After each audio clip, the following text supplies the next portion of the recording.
Operation സിന്ദൂറിന് ശേഷം ചൈനയും പാകിസ്ഥാനും ചേർന്ന റഫാൽ യുദ്ധവിമാനത്തിനെതിരെ വൻ നുണപ്രചരണം അഴിച്ചുവിടുന്നതായി റഫാൽ ജെറ്റുകൾ നിർമ്മിക്കുന്ന ഫ്രഞ്ച് കമ്പനിയും ഫ്രഞ്ച് രഹസ്യ ഏജൻസികളും.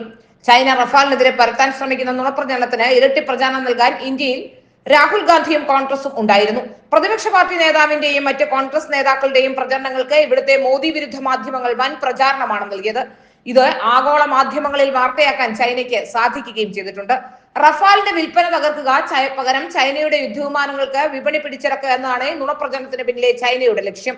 റഫാലിനെതിരെ നുണപ്രചരണം അഴിച്ചുവിടുക വഴി റഫാൽ യുദ്ധവിമാനം വാങ്ങാനിരുന്ന ഏഷ്യയിലെ രാജ്യങ്ങളെ പിന്തിരിപ്പിക്കുന്നതിൽ ചൈന ഏതാണ്ട് വിജയിച്ചതായി പറയപ്പെടുന്നു. ഓപ്പറേഷൻ സിന്ദൂറിൽ ഇന്ത്യയുടെ 3 റഫാൽ ജെറ്റുകൾ വെടിവെച്ചിട്ടു എന്നതായിരുന്നു ചൈനയും പാകിസ്ഥാനും പ്രചരിപ്പിച്ച നുണ. ഇത് പിന്നീട് ചൈനയ്ക്ക് വേണ്ടി ഇന്ത്യയുടെ പ്രതിപക്ഷ നേതാവ് രാഹുൽ ഗാന്ധിയും കൂട്ടരും ഏറ്റെടുക്കുകയും ചെയ്തു. ചൈന ലോകത്തുള്ള അവരുടെ എംബസികൾ വഴിയും ഈ നുണ എല്ലാ രാജ്യങ്ങളിലും പരമാവധി പരത്താൻ നോക്കി. നിരവധി പ്രതിരോധവുമായി ബന്ധപ്പെട്ട വാർത്തകൾ നൽകുന്ന വെബ്സൈറ്റുകൾ റഫാലിനെതിരെ ലേഖനങ്ങൾ പ്രസിദ്ധീകരിച്ചു. എല്ലാ രാജ്യങ്ങളോടും ഫ്രഞ്ച് യുദ്ധവിമാനമായ റഫാൽ വാങ്ങരുതെന്ന നിർദ്ദേശം നൽകുകയായിരുന്നു ചൈനയെന്ന് ഫ്രഞ്ച് രഹസ്യ ഏജൻസികൾ കണ്ടെത്തിയിരിക്കുകയാണ്. 10 മുതൽ 12 കോടി വരെ രൂപയാണ് ഒരു റഫാൽ ജെറ്റിന്റെ വിലയെന്നും ഇതിനേക്കാൾ ഫലപ്രദമാണ് അതിന്റെ 3-1 വിലയുള്ള ചൈനയുടെ യുദ്ധവിമാനങ്ങൾ വാങ്ങിയാൽ മതിയെന്നുമാണ് ചൈനയുടെ വിളംബരം. ആകാശത്ത് നടന്ന യുദ്ധവിമാനങ്ങൾ തമ്മിലുള്ള കടിപിടിയിൽ J-10C റഫാലിനെ വെടിവെച്ചിട്ടു എന്നതാണ് ചൈന പ്രചരിപ്പിച്ച വാർത്ത. J-10Cക്ക് $4 കോടി വിലയുള്ളൂ. ഫ്രഞ്ച് പ്രതിരോധ മേഖലയ്ക്ക് മികച്ച ബിസിനസ് ആണ് റഫാൽ ജെറ്റ് കൊണ്ടുവരുന്നത്. വ്യോമസേനയ്ക്കും നാവികസേനയ്ക്കും വേണ്ടി 62 റഫാൽ ജെറ്റുകളാണ് ഇന്ത്യ വാങ്ങിയത്. ഇതിൽ 36 എണ്ണം വ്യോമസേനയ്ക്കാണെങ്കിൽ 26 എണ്ണം നാവികസേനയ്ക്കായിരുന്നു. ഇതിന് പിന്നാലെ മറ്റ് ഏഷ്യൻ രാജ്യങ്ങളിലെ ബിസിനസ്സുകൾ കൂടി സ്വന്തമാക്കാൻ ഫ്രഞ്ച് കമ്പനി ശ്രമിക്കുന്നതിനിടെയാണ് ഇവിടങ്ങളിൽ മേധാവിത്വം നേടാൻ ചൈന ശ്രമിക്കുന്നത്.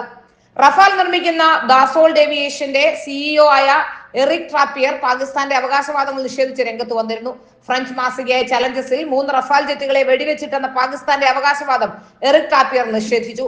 മറ്റു വിമാനത്തിന്റെ അവശിഷ്ടങ്ങൾ കാണിച്ചാണ് റഫാൽ ജെറ്റ് വെടിവെച്ചിട്ടു എന്ന് പാകിസ്ഥാനും ചൈനയും നുണപ്രചരണം നടത്തിയെന്ന് ഫ്രഞ്ച് രഹസ്യ ഏജൻസി പറയുന്നു. ചൈനയുടെ യുദ്ധവിമാനമാണ് കേമം എന്ന് പ്രചരിപ്പിക്കാനായി 1000-ൽ പരം പുതിയ സമൂഹ മാധ്യമ അക്കൗണ്ടുകളിലൂടെ ചൈന പ്രചരണം നടത്തിയിരുന്നു. ഇതിനായി AI ഉപയോഗിച്ച് സൃഷ്ടിച്ച ഉള്ളടക്കങ്ങളും ചിത്രങ്ങളും വരെ ചൈന ഉപയോഗിച്ചുവെന്നും ഫ്രഞ്ച് രഹസ്യ വിവര ശേഖരണ ഏജൻസികൾ അവകാശപ്പെടുന്നു. ഓൺലൈൻ ദുഷ്പ്രചരണം ചൈനയിലെ സർക്കാർ നേരിട്ട് നടത്തുന്നതാണെന്നതിന് തെളിവുകൾ ശേഖരിക്കാൻ ഫ്രാൻസിന് കഴിഞ്ഞിട്ടുമില്ല. ചൈനീസ് എംബസികളിലെ പ്രതിരോധ അറ്റാഷേകൾ വിദേശ പ്രതിനിധികളുമായി നടത്തുന്ന യോഗങ്ങളിൽ റഫാലിനെതിരെ പരമാവധി കള്ളം പ്രചരിപ്പിച്ചതായും ഫ്രഞ്ച് രഹസ്യ ഏജൻസി പറയുന്നു. റഫാൽ വാങ്ങാൻ സാധ്യതയുള്ള രാജ്യങ്ങളിലെ പ്രതിനിധികളോടാണ് ചൈനയുടെ എംബസി ഉദ്യോഗസ്ഥർ റഫാലിനെ കുറിച്ചുള്ള കള്ളങ്ങൾ പറഞ്ഞു പ്രതിഫലിപ്പിക്കുന്നത്. ഇതുവരെ 533 റഫാൽ ജെറ്റുകൾ വിറ്റിട്ടുണ്ട്. India, Qatar, Greece, Croatia, UAE, Serbia, Indonesia എന്നീ രാജ്യങ്ങൾക്കാണ് ഈ ജെറ്റുകൾ വിറ്റിട്ടുള്ളത്. ഏതായാലും കോൺഗ്രസ് കൂടി ഈ നുണപ്രചരണത്തിന്റെ ഭാഗമാവുകയാണ് എന്നാണ് മനസ്സിലാക്കാൻ സാധിക്കുന്നത്.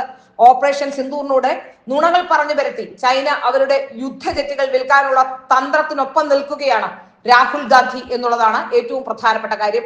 ഇതിന് രാഹുലിന് വല്ല ഗുണവുമുണ്ടോ അല്ലെങ്കിൽ എന്തെങ്കിലും തരത്തിൽ ലാഭമാകുന്നുണ്ടോ എന്ന് മാത്രമേ ഇനി അറിയേണ്ടതുള്ളൂ.